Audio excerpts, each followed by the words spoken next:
बीड जिल्ह्याच्या गेवराईतून मारहाणीचा एक थरारक व्हिडिओ सध्या सोशल मीडियावर व्हायरल होतोय, ज्यात 5 ते 7 जणांकडून भर रस्त्यावर दुसऱ्या एका व्यक्तीला अमानुष पद्धतीने मारहाण केली जाते। तुझा संतोष देशमुख करू अशी धमकी देत लाथाबुक्क्या, लाकडी दांडके आणि लोखंडी रॉडच्या सहाय्याने बेदम मारहाण केल्यानंतर संबंधित व्यक्ती रस्त्यावर निश्चित पडलेला दिसून येतोय।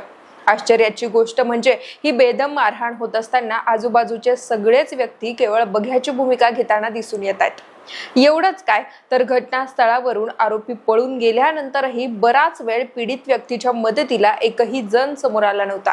मंडळी, या जीवघेण्या हल्ल्यातील ती पीडित व्यक्ती दुसरी तिसरी कोणी नसून गेवराईतील युवा कीर्तनकार कैलास महाराज आनंदे आहेत। सध्या त्यांच्यावर बीड येथील लोटस हॉस्पिटलच्या ICU मध्ये उपचार सुरू आहेत। तर दुसरीकडे या घटनेतील आरोपी फरार असल्यानं बीडमधील राजकीय आणि सामाजिक वर्तुळातून संताप व्यक्त केला जातोय। या हल्ल्याच्या निषेधार्थ आणि आरोपींच्या तातडीने अटकेसाठी सोमवारी समस्त वारकरी संप्रदायाच्या वतीनं पोलीस अधीक्षक कार्यालयावर धडक मोर्चा काढण्यात आला होता। यावेळी आंदोलकांनी आक्रमक होत SP नवनीत कावत यांची गाडी अडवल्याचं पाहायला मिळालं। त्यामुळे SP कार्यालय परिसरात काही काळ तणाव निर्माण झाला होता।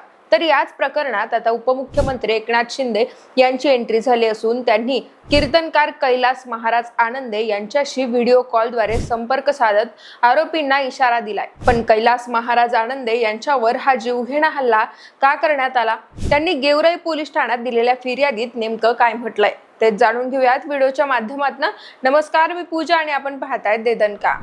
35 वर्ष कैलास राजेंद्र आनंदे महाराज हे गेवराई तालुक्याच्या ठाकर आडगाव येथील रहिवासी असून ते युवा कीर्तनकार म्हणून परिसरात ओळखले जातात।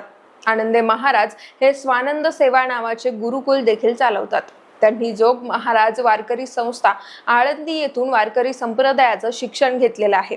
त्यानंतर आता कीर्तनाबरोबरच ग्रामीण भागात वारकरी शिक्षण देण्याचं कार्यही ते करतात। दरम्यान 12 मेच्या सकाळी 10:30च्या दरम्यान त्यांना काही गावगुंडांनी अमानुष मारहाण केली। अंगाचा थरकाप उडवणारा या घटनेचा CCTV व्हिडिओ समाज माध्यमांवर व्हायरल होतोय। या प्रकरणातील मुख्य आरोपी गावातील तंटामुक्ती समितीचा अध्यक्ष असल्याची माहिती देखील समोर येते।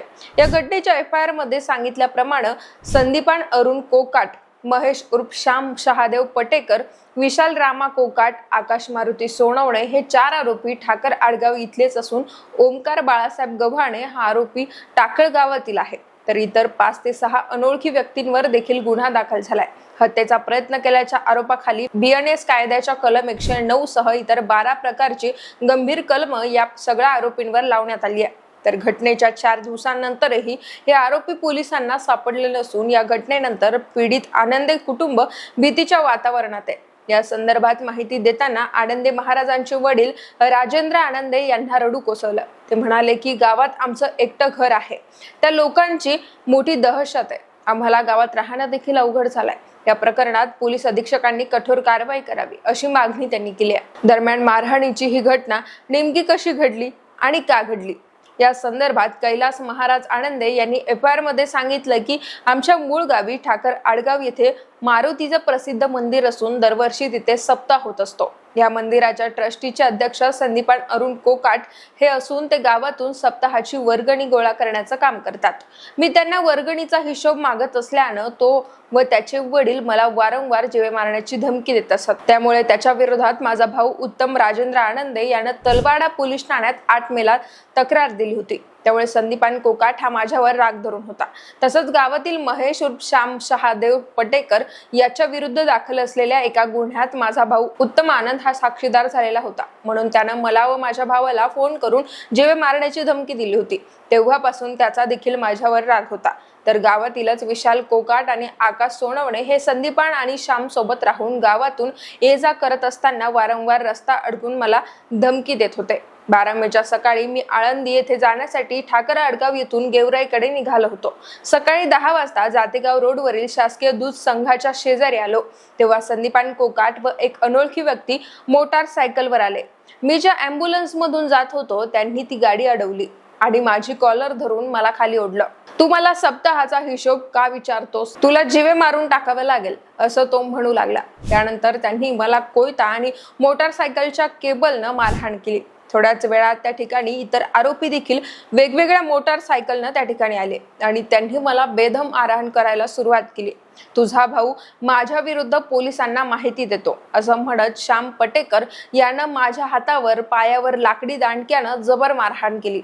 यावेळी ठाकर आडगावच्या परिसरातील लोक उपस्थित होते, पण आरोपींच्या भीतीनं त्यांनी मारहाण थांबवली नाही. त्यांच्या दहशतीने लोक तिथून निघून गेले आणि मी बेशुद्ध पडलो. मला जेव्हा शुद्ध आली तेव्हा मी गेवराईच्या सरकारी दवाखान्यात होतो. राम महाराज अंबोरे आणि सौरभ कैलास राठोड यांनी मला सरकारी दवाखान्यात आणल्याचं नंतर मला समजलं. त्यानंतर पुढील उपचारासाठी बीड येथील लोटस हॉस्पिटलमध्ये दाखल करण्यात आलं. तर मंडळी, असा हा घटनाक्रम आनंदे महाराजांनी 14 मेला गेवराई पोलीस ठाण्यात दिलेल्या फिर्यादीमध्ये सांगितलाय. दरम्यान या घटनेनंतर सोमवारी दुपारी बीड मधील वारकरी संप्रदाय रस्त्यावर उतरला. या प्रकरणातील सर्व आरोपींना तातडीनं अटक करून त्यांच्यावर कठोर कायदेशीर कारवाई करावी या मागणीसाठी सर्व वारकरी संप्रदायाच्या वतीनं बीडमध्ये पोलीस अधीक्षक कार्यालयावर धडक मोर्चा काढण्यात आला होता. यावेळी हरिनामाचा जप करत आलेल्या संतप्त वारकऱ्यांनी थेट SP नवनीत कावत यांची गाडी अडवली होती. त्यानंतर पोलिसांच्या पथकानं वारकऱ्यांशी संवाद साधत त्यांची समजूत काढली आणि त्यांना शांत केलं. यावेळी वारकऱ्यांनी पोलीस प्रशासनाला दिलेल्या निवेदनात म्हटलंय की आरोपींना तात्काळ अटक करून त्यांच्यावर जीवे मारण्याचा प्रयत्न आणि सामूहिक हिंसाचाराची कठोर कलम लावण्यात यावीत. तसंच आनंदे महाराजांच्या कुटुंबाला पोलीस संरक्षण देण्यात यावं. तर मंडळी, वारकऱ्यांनी काढलेल्या या मोर्चानंतर मारहाणीच्या घटनेची राज्यभरात चर्चा सुरू झाली. हा विषय थेट उपमुख्यमंत्री एकनाथ शिंदे यांच्यापर्यंत पोहोचला. सोमवारी शिवसेना अध्यक्ष आघाडीचे अध्यक्ष अक्षय महाराज भोसले, महंत लक्ष्मण महाराज यांनी कैलास आनंदे महाराजांची हॉस्पिटलमध्ये भेट घेतली. शिवसेनेकडून आनंदे महाराजांच्या उपचाराची जबाबदारी घेण्यात आल्याचंही कळतंय. यावेळी उपमुख्यमंत्री एकनाथ शिंदे यांनी व्हिडिओ कॉल करून आनंदे महाराजांची विचारपूस केली. सरकार आपल्या पाठीशी आहे, आरोपींचा बंदोबस्त केला जाईल, तुम्ही काळजी करू नका. महाराष्ट्रात वारकऱ्यांवर आणि संतांवर कुठेही अन्याय होता कामा नये, त्याची खबरदारी आम्ही घेऊ असं आश्वासन उपमुख्यमंत्री एकनाथ शिंदेंनी दिलं. त्यांनी SP नवनीत कावत यांच्याशी संपर्क करून गुन्हेगारांना ताबडतोब अटक करण्याचे निर्देश दिल्याचंही समजतंय. बाकी CCTV आणि इतर तांत्रिक माहितीच्या आधारावर पोलिसांकडून आरोपींचा शोध घेतला जातोय, पण त्यांना कधी अटक होते ते पाहणं आता महत्त्वाचं असेल. तर या घटनेच्या निमित्तानं बीडमध्ये पुन्हा एकदा गुंडाराज सुरू असल्याचं बोललं जात आहे. गावातील सप्ताहाचा हिशोब विचारला म्हणून यावेळी थेट कीर्तनकारालाच अमानुष मारहाण केल्यानं जिल्ह्यात खळबळ उडाली आहे. आता या घटनेच्या संदर्भात तुमच्या काही प्रतिक्रिया असतील तर कमेंट्सच्या माध्यमातून नक्की कळवा.